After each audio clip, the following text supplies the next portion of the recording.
So this is boxing at its finest right there. You heard it. They said it. Put everything on the line. You know, that's old school right there. That's everything on the line. Y'all are getting the last little bit of Gervonta Davis that you're going to see. I'm going to make sure I do what I'm supposed to do so I can be the best I can be. Cameras capture the spotlight, the walkouts, knockouts, and headlines, but they rarely show the quiet reset. That's the phase Gervonta Davis seems to be in now.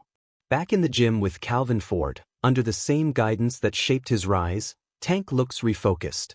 There's a sense of renewal, mentally sharper, driven, and locked in on rebuilding with purpose. Stretch it down. Pull it up. Ready? 10, 9, 7, power. 6, 5, power. 4, 3, 2, roll under the bag. Nice job. They call that the lawnmower. I said, man, I don't want to lose. I hate losing. I know Gervonta Davis hates losing. Lamont Roach Jr. definitely doesn't want to lose. So it's going to make for a good fight. There's a difference between a fighter just staying active and one who's trying to prove something. And Gervonta Davis looks like he's in that second mode.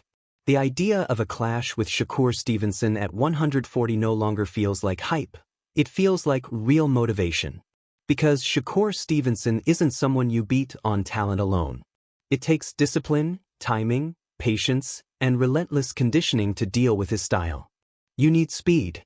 He's like, yo, where are they coming from? Where are they coming from? They're coming from different angles. I've never seen it. Some fighters are just good at what they do. They're masters at what they do, but they're not complete fighters. That means no shortcuts, no drifting through camp, no leaning on power to fix every mistake. And from the outside, Gervonta Davis seems to understand that shift. When a fighter gets humbled, the ego quiets down and the hunger takes over. And that version can be dangerous. With Calvin Ford guiding him, the focus looks different now. Less chaos, more structure, sharper craft, and a clear edge.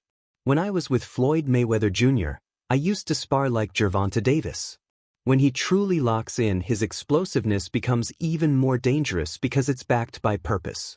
That's the moment when a puncher evolves into a complete fighter, when power meets discipline and intent. Boxing loves a comeback, but it respects reinvention even more. And if Gervonta Davis steps into this next phase focused, structured, and mentally clear, the entire division has a problem. Because even a distracted version of him was already a threat. A fully committed version is something else entirely. As Gervonta Davis starts shifting the energy of the division, Timothy Bradley offers a perfect description, calling him nocturnal. It fits, because Tank treats fights like sunsets. He lets opponents get comfortable before the danger shows up. Timothy Bradley's insight goes even deeper. What looks like a slow start is actually calculated.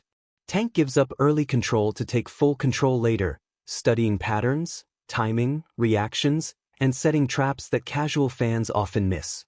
It can look like inactivity, but in reality, it's a fighter reading everything, breaking opponents down mentally before finishing them physically.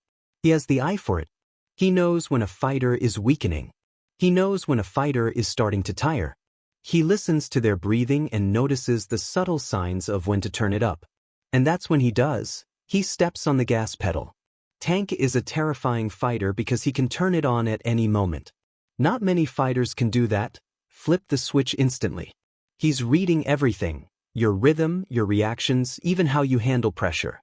By the middle rounds, Gervonta Davis starts cashing in on those patterns. That's why the knockouts feel sudden to fans, but not to him. He's been setting them up rounds in advance. As Timothy Bradley pointed out, the psychological side matters too.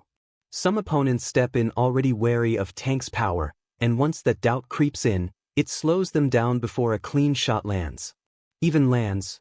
But Timothy Bradley didn't turn it into blind praise. He kept it balanced, recognizing both the brilliance and the reality of what Gervonta Davis brings into the ring. Tank can go from having a slow round to delivering one of the greatest rounds of the fight. He has explosive combinations. They're quick, fast, and accurate. He can lead, but he prefers to be second. He likes to counterpunch. He wants his opponents to open up, to make mistakes, because he thrives on finding those openings and landing power shots. Timothy Bradley made an important point. Fighters like Isaac Cruz showed that when someone doesn't react to Gervonta Davis's power, it forces him to adapt in real time. And in boxing, unanswered questions can be dangerous. But that's what makes Tank even more intimidating.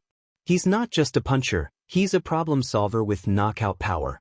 Timothy Bradley also mentioned the need for a more disciplined jab, and if Tank fully develops that, it adds another layer to an already dangerous style.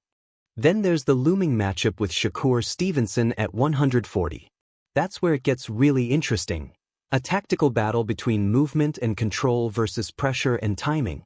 In the end, Tank isn't scary because he's reckless. He's scary because he's calm while slowly taking away every option his opponent has. Tank is scary, he's dangerous. But there are moments where Gervonta Davis can be tested. When a fighter is resolute, when he can't hurt you, it affects him psychologically.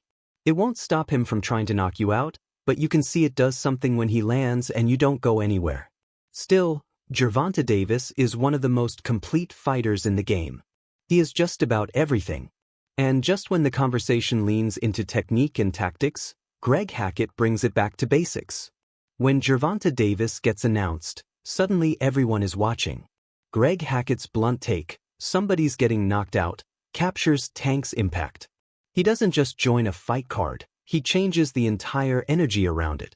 Even when names like Isaac Cruz are mentioned without confirmation, the conversation gets louder. That's a different level of draw, where even uncertainty sells. He also pointed out something real. Fighters gain visibility after sharing the ring with Tank. Names like Rolando Romero, Frank Martin, and Isaac Cruz all saw their profiles rise, win or lose. That's not just hype, that's influence. Then Greg Hackett shifts to the legal side, keeping it balanced. No defense, no judgment, just a reminder to let the facts come out before drawing conclusions. "Hey, I'm just happy he's coming back, Tank." Tank's exciting. All the guys are exciting, but you know Tank, it's always a big question mark when he steps into the ring. Is somebody about to get knocked out? You know what I mean? I just hope he's in a good place, but I can't say I'm not glad to see Gervonta Davis taking a step forward and getting back into the ring. In today's era, people rush to judgment before the facts even settle. Everyone wants to play judge, detective, and analyst at the same time. But as Greg Hackett hinted, it's smarter to let reality unfold first. Back in the ring, though, that's where the real tension is. Gervonta Davis returning after inactivity cuts both ways. It's dangerous for opponents because a refreshed, motivated Tank is a serious threat, but it's also risky for him. Ring rust is real, and timing only comes from rounds, not highlights or hype. That's why his next move matters so much.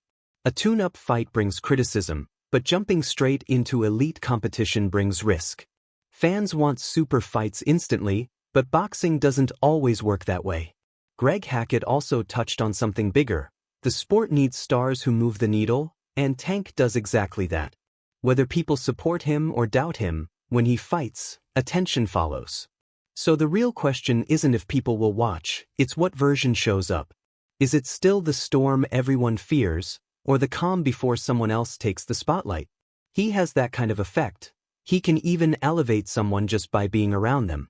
I think he helped catapult Scooter Davis's career just from being in camp with him. A few videos together, and suddenly everyone was paying attention to his fights.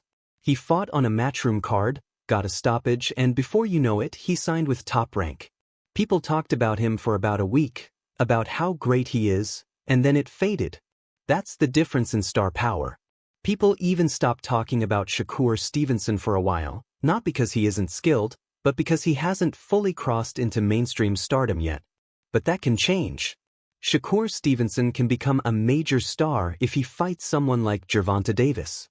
That's the ticket right there. A fight between him and the most popular fighter in that weight class, or anyone below Canelo Alvarez.